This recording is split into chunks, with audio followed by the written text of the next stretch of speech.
अगर आपके पास भी वोडाफोन आइडिया का शेयर है तो यह खबर आपके लिए है। वोडाफोन ने अपने दिसंबर तिमाही के नतीजे घोषित कर दिए।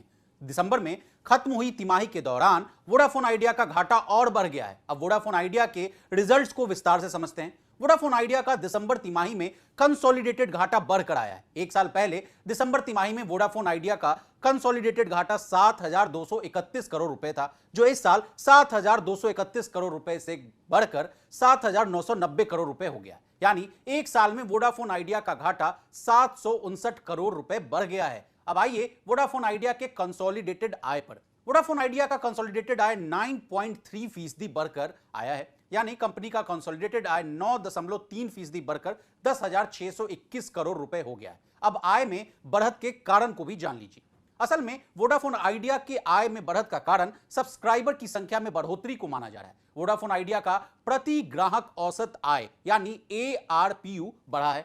ARPU को एवरेज रेवेन्यू पर यूजर कहते हैं। वोडाफोन आइडिया का एवरेज रेवेन्यू पर यूजर 131 रुपए से बढ़कर 135 रुपए पर पहुंच गया है। बता दें, पिछले साल इसी तिमाही में ARPU 115 रुपए पर था। यानी पिछले साल के मुकाबले वोडाफोन आइडिया का ARPU 17% बढ़ा है। अब आइए वोडाफोन आइडिया के कस्टमर बेस पर।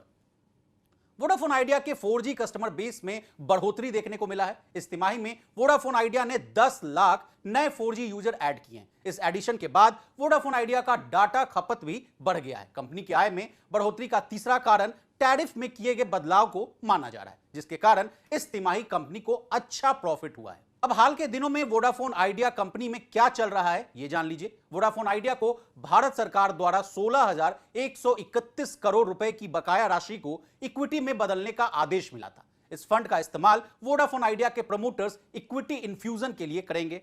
और तो और आदित्य बिरला ग्रुप ने वोडाफोन आइडिया लिमिटेड में इक्विटी डालने के लिए प्रमोटर लेवल पर धन जुटाने की प्रक्रिया शुरू कर दी है। इसके लिए शेयरों के प्रेफरेंशियल अलॉटमेंट की सदस्यता लेने के लिए टर्म लोन जुटाने के लिए ग्लोबल बैंकों के साथ बातचीत शुरू कर दी गई। अब जाते जाते वोडाफोन आइडिया के शेयर का हालचाल ले लीजिए। वोडाफोन आइडिया का शेयर 7.75 रुपए पर ट्रेड कर रहा है। इसमें 0.65% की बढ़त के साथ कारोबार हो रहा है। एक महीने में वोडाफोन आइडिया का शेयर 7% चढ़ा है। वहीं 6 महीने में इसने निवेशकों को 12% का निगेटिव रिटर्न दिया है। अगर आप इसके एक साल के परफॉर्मेंस को देखें तो इसने 27% का निगेटिव रिटर्न दिया।